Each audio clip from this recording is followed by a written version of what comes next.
Let's continue along here with the latest headlines, and it's a bad one for Terrance Williams, wide receiver for the Cowboys. He was arrested over the weekend on suspicion of misdemeanor public intoxication on Saturday, to be exact, after a car registered to him was found crashed into a light pole. He was released by Frisco police shortly after the incident on $369 bond. I don't know how you find that amount. It's like weirdly exact, but anyway, the incident remains under investigation. Police responded to this crash at 4:45 a.m. Central Time, and Williams, as you see, is entering the second year of his 4-year, $17 million deal with the Cowboys.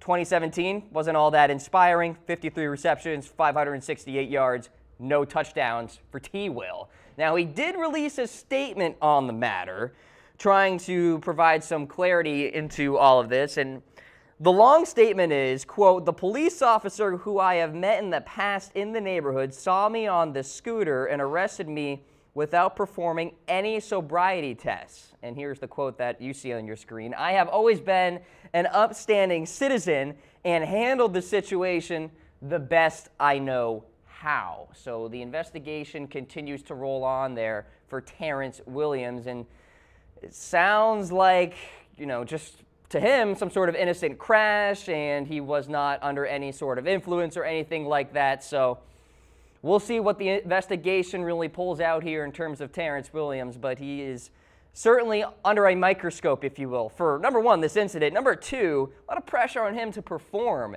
in 2018, especially with the turnover at wide receiver. Dez is gone. Yeah, you got a couple of new guys in Hearns and Deontay Thompson, but you can't expect them to make immediate impacts as they try to learn a new offense. Terrance Williams has to emerge a little bit, at least a little more than 2017, where I read you guys the stat line, 53 receptions for under 600 yards. It's not very good. So Terrance Williams arrested over the weekend. We'll see how that pans out. All right, a little bit of a developing story here. Tom Brady skipping the start of organized team activities along with buddy Rob Gronkowski. And here we go again. So first of all, let me just say that OTAs are voluntary. So it's not the biggest deal in the world, but Brady usually does not skip out on OTAs. That's not his MO. And of course, he skipped out on the voluntary workouts a couple months ago or a couple weeks ago, and now this. So what is the underlying message here? Because Gronk is not present and Brady is not present, is there some sort of tag teaming going on here where they are trying to spite head coach Bill Belichick? It's not the craziest theory in the world, folks. More and more, the Seth Wickersham article that describes the friction within the Patriots organization is growing and growing in credibility. Because what I believe is, one, for Rob Gronkowski, I think it's more of a contract situation, just trying to get the tweaks there, and that's why he's not present. So that's more of a typical reason. But two, for Tom Brady, is he trying to send some sort of message here to the sheriff in town, Bill Belichick, the head coach? You look at the Seth Wickersham article that came out a couple of months ago, and it described how Tom Brady did not feel appreciated, that he got too much grief from Bill Belichick and giving too much praise to the other players. And so in that vein, is Tom Brady here skipping OTAs to perhaps send some sort of message to Bill Belichick saying, hey, you got to change the way you operate this team, or else this just is not going to work out from a continuity and chemistry standpoint. So let me know in the comments what you guys think. Is there friction between Bill Belichick and Tom Brady? We got Z chiming in the comments section. Bill Belichick is leaving. Big time take there. Continue to hit me up in the comments because we will feature them here on the broadcast on the Cam Rogers Show. But I will say, it's certainly some fodder for all of us to think about, right, with Tom Brady skipping these OTAs. Now, like I've said, they are voluntary. You got to watch out for the mandatory minicamp. If Tom Brady does not show up next month to the mandatory minicamp, which is, of course, required, that's what mandatory means, then he's actually subject to fines and other punishment, perhaps within the Patriots organization too. So if that happens, I'll be back here on these airwaves saying there is something very real going on within the Patriots organization, particularly between Bill Belichick and Tom Brady. Bill Belichick, the ultimate micromanager. Tom Brady, the Mr. Positivity and Kumbaya and all this stuff. All of a sudden, these personalities are starting to not mesh. And for so long they did, because why? They were winning. Let's say they don't win at the beginning of the regular season. Things could spiral out of control even more. Not the craziest theory in the world, ladies and gentlemen. I know all you Patriots fans will come at me. I have a lot of Patriots fans friends. I'm from New England. I'm not a Patriots fan, but I am also not a Patriots hater. I'm telling you as is. There is something to Tom Brady skipping out on these OTAs. It's not just for fun. It's not because he's on vacation. He already did that. So there's something more to the puzzle than what is to meet the eye, at least at this juncture. So as we go throughout the OTAs, not expected to see Tom Brady. If we hit mandatory minicamp and he is not there, watch out. There's something going on within the Patriots. All right, let's continue along with the headlines here. J.J. Watt, what a story this is. So he has offered to pay for the victims' funerals of that Santa Fe school shooting, and there is a reason why J.J. Watt won last year's Walter Payton Man of the Year award. It's stuff like this. So really cool story here. So 9 students, 1 teacher were killed in this incident. 10 others were injured. Watt has offered to pay for the fees in regards to all these funerals here. And, of course, Watt made a lot of noise for his charitable endeavors last year for his Hurricane Harvey fundraising campaign that raised more than $37 million for the people affected there. So really good stuff there from J.J. Watt, who, by the way, is coming back from injury and all this stuff. So he battled so much adversity with trying to battle back from the injuries of last season and still being able to go through all these philanthropic endeavors. So good stuff there from J.J. Watt. All right? Love to see that. All right. Vincent Jackson has called it a career, folks, after not playing a snap in 2017. He's wrapping it up at 35 years old. His agent confirmed Jackson is happily retired. The Chargers, of course, grabbed him in the second round of the 2005 draft. His final season, 2016, was cut due short to an ACL tear there, and perhaps his rehab and recovery has something to do with the ultimate decision to hang it up. Along the way, though, he had a really solid year or campaign or career, notching 3 Pro Bowl nods, 6,000-yard campaigns. Really fun to watch. He was a good fantasy football player as well. I'm sure you guys recognize him in that realm of things, but really a fantastic player throughout the years. 1,000-yard campaign after 1,000-yard campaign. Electric player, great in the red zone. He was a big target, too. So Vincent Jackson, a lot of times, didn't have the luxury of great quarterback play, particularly with the Tampa Bay Buccaneers, but continued to really churn out some solid seasons there. So Vincent Jackson hanging it up, ladies and gentlemen. All right, so Tom Brady is skipping out on OTAs. So is this guy, Julio Jones, wide receiver of the Atlanta Falcons. So Odell Beckham Jr. is expected to be present, but apparently Julio Jones won't be. So this coming from Ian Rappaport. And he's reportedly been working out in Alabama, staying in shape and all of that jazz. Last month, the Falcons said they were in, quote, a great spot with Jones, but obviously that is not the case as we stand right now. So with that, Jones is going to make $10.5 million in 2018 as part of the contract extension he signed with the team back in 2015. So that 5-year deal pays Jones an average of $14.25 million per year. That ranks 8th among wideouts in the NFL. So he is essentially on a yearly salary basis being paid as the 8th best wide receiver in the NFL. Let me ask you guys this. Is Julio Jones the 8th best wide receiver in the National Football League? The answer is no. He's a top 3 wide receiver at worst. So I think this comes down to the contract. It comes down to tweaking things a little bit, getting paid a little more, which I totally understand. Rappaport also noted the Falcons are willing to really work with Julio and be expendable in terms of his contract and willing to change things around to his liking. But Julio Jones wants to get paid a little bit more, and I totally understand that.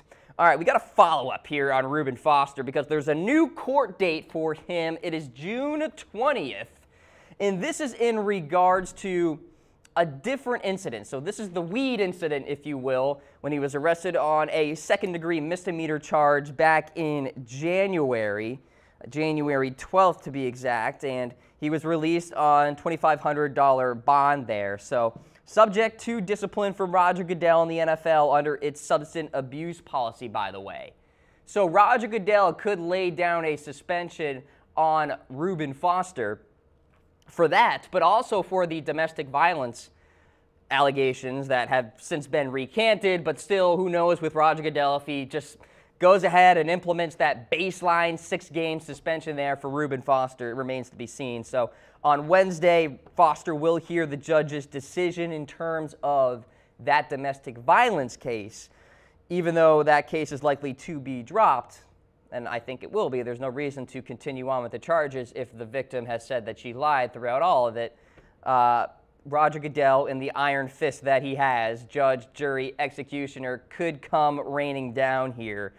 So to assume that Foster will play a full season in 2018, I think is a little crazy because, one, you got to focus on this incident here where he could get a couple of games, and the domestic violence allegations that have since been recanted, but still, Roger Goodell is Roger Goodell. So with that, does Roger have too much power? Give me a heart for yes, a like for no. I'm thinking a lot of hearts are going to come through the reaction poll here on Facebook and in the comments section here on YouTube. That's just a hunch, though, because, of course, eventually they'll have to change around the collective bargaining agreement in a couple of years here. So I am kind of falling in line with believing that Roger Goodell is probably going to have less power after a new collective bargaining agreement is shelled out there. But yeah, that's the whole situation with Rubin Foster. A little bit of good news last week for 49ers fans out there, but a new court situation to deal with here with the marijuana charges there. Robert Kraft, he has been deposed in the Colin Kaepernick collusion case against the National Football League. So Kraft joins the likes of Bob McNair and Jerry Jones and John Harbaugh. We'll show you a list later in this little portion here. So ESPN's Adam Schefter reported this back in November, that Kraft was one of several high-profile executives who would be asked to, quote, turn over all cell phone records and emails as part of this Colin Kaepernick collusion case. There's a list of high-profile names who have been questioned so far. Robert Kraft, Bob McNair, John Elway, the GM of the Denver Broncos, Roger Goodell, and John Harbaugh, the head coach of the Baltimore Ravens. I could throw in John Schneider, the GM of the Seahawks, Pete Carroll, another name who has gotten deposed as well. So the list continues to grow here for Colin Kaepernick as he alleges that the NFL and its 32 owners all colluded against him to keep him out of the league. And as this collusion case continues to roll on, Cap is essentially trying to bolster his case by collecting phone records and emails and all this stuff to indicate that the NFL owners worked against him to keep him out of the NFL. Eric Reed has the same thing going on as well as Kaepernick tries to complete this NFL comeback here. We haven't seen him since 2016, and I don't think this grievance case is the best idea to get back into the league. I can see why he's doing this, and I have said this before on my program, that Colin Kaepernick is trying to put pressure on the owners so that eventually they just say, you know what, I don't want to go through these legal fees. Let's just sign this guy and get it over with, and he will drop the collusion case. But I want to ask you guys, do you think the NFL is colluding against Colin Kaepernick? Now, I am asking that all 32 owners are colluding against him. That is what he is alleging, so that is what I am asking you. And for all 32 NFL owners to collude against him basically means that they all came together, whether it was a group chat, a press conference, heck, they were in a conference together, conference room of some sort, and talked about how, hey, let's keep Colin Kaepernick out of the NFL. I don't think they actually did that, and I don't think Colin Kaepernick believes they actually did that. I think that Colin Kaepernick is trying to essentially empty all these owners' wallets through all these legal fees and to put pressure on them to finally sign him. And with good reason. I, on this program, have said that Colin Kaepernick should be in the NFL. He is way overqualified to be at least a backup. And heck, he could be a starter again. We shall see. Now, maybe he doesn't play in the NFL anytime soon, but how about the Alliance of American Football, the new professional league that will get going in 2019? So founder Charlie Ebersol recently said his league wants the best players available regardless of political stances. So obviously this is a smart policy, as any pro football league not named the NFL probably wants to cast a wide net. And Colin Kaepernick has a lot of supporters out there. And when you bring this guy into a league, you're going to bring in fans, you're going to bring in viewers, and thus you are going to bring in ad revenue. So the AAF has done a good job so far in logistically planning out its league. It's going to be on CBS and CBS Sports Network. They have rules shelled out. They already have some coaches, Mike Singletary, Rick Neuheisel, Brad Childress, all these guys. The XFL is far behind compared to the AAF here in regards to planning and whatnot.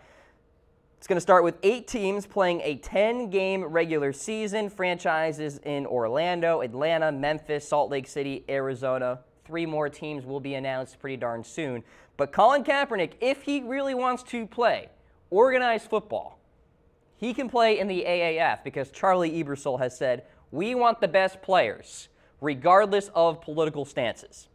All right, so there will be no collusion or anything in that regard in terms of the AAF. Do you have any interest in watching this professional league? Give me a heart for sure. Yeah, I'll be watching some of these games. Give me a like for not so much. I'll track what you guys say here in the comment section on Facebook Live as well as YouTube. I do try to go back and see what you guys talk about and respond to any questions, comments, concerns as I see fit. But there you go, Colin Kaepernick. If he really wants to get some professional football reps in, then you can go play in the AAF. That is an option.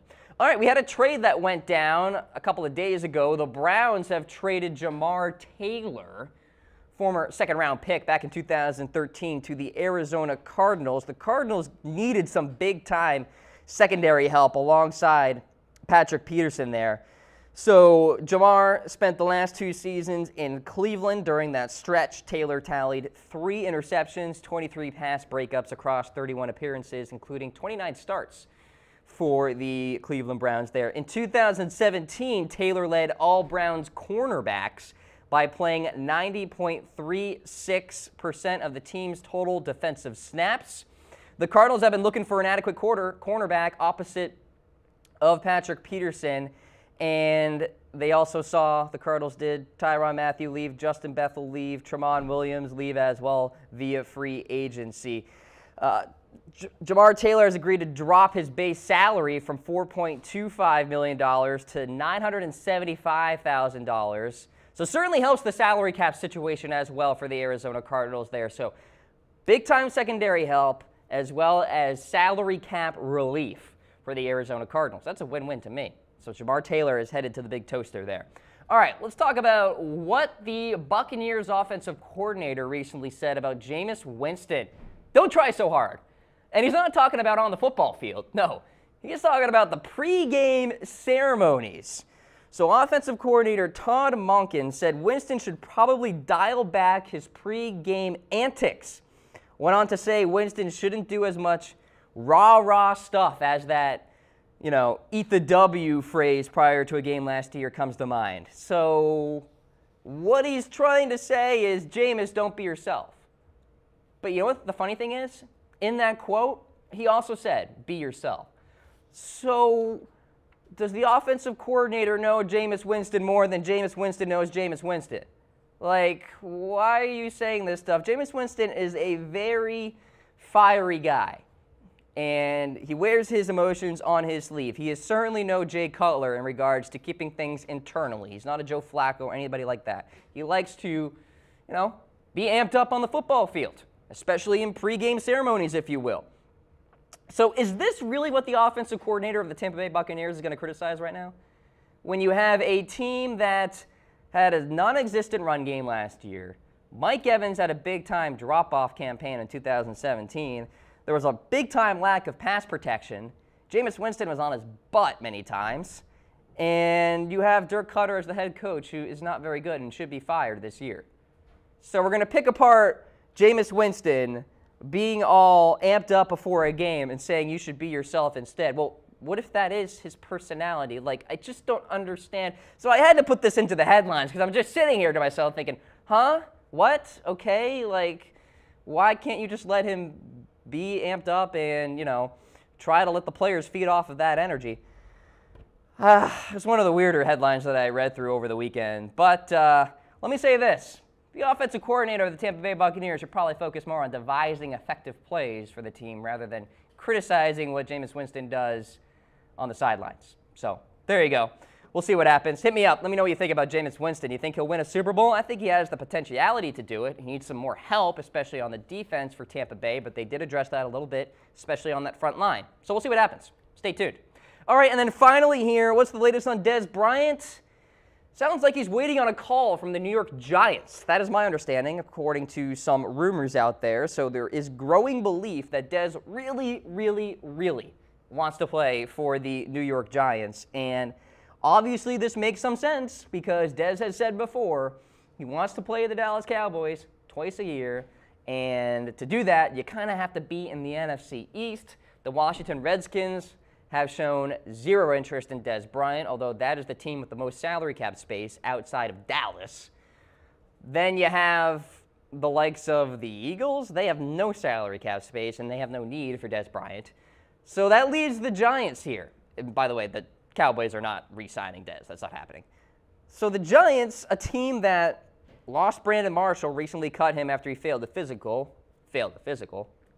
And maybe they look into Dez Bryant, but this is what I can tell you. There has been zero interest from the Giants organization for Dez Bryant. So it has been a one-sided affair so far. If you go back into a recent interview he had with 24/7 Sports talking about all the teams out there, gave a lot of high praise for the Giants, especially Eli Manning, Odell Beckham Jr., Saquon Barkley, the offense that is there, Pat Shurmur, the new head coach as well. So Dez wants to be in New York, and he wants to play with the Big Blue there, and we'll see what happens. They could use some ability after OBJ and Sterling Shepard there. Roger Lewis, Cody Latimer really don't inspire too much as a wide receiver number 3.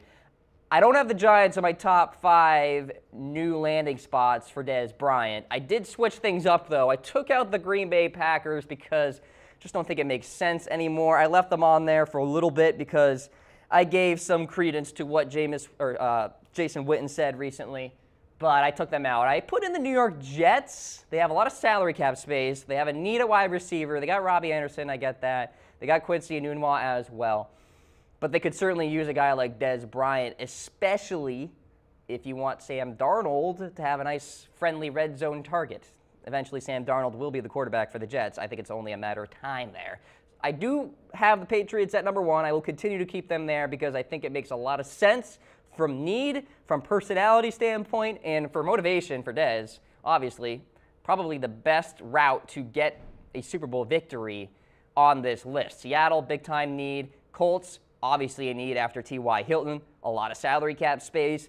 The Houston Texans, probably on the outskirts in terms of potentiality to land Dez, but certainly something to keep in mind there. I talked about them on Friday morning with the salary cap space and perhaps utilizing Dez as some depth there at wide receiver. When do you guys actually think Dez is going to get signed? Not where, but when. Because we have heard before, right, reports prior to the draft that Dez's market was going to skyrocket after the draft. And that is obviously just not the case at this juncture. There has been quiet waters across the board in terms of the Dez Bryant market. All we know in terms of offers was that the Baltimore Ravens offered him a multi-year deal. And Dez, I am still hurt because of that. Please. Oh, you're killing me. Joe Flacco needs help. Anyway, that's all we've really heard. So it's been a quiet market. I don't know how long it's going to continue to be quiet. Do we have to wait for injuries at wide receiver for Dez to actually get some very real interest and for steam to really pick up here? I don't know. Hit me up in comments here on Facebook Live and YouTube, and I will go back, read them, and respond.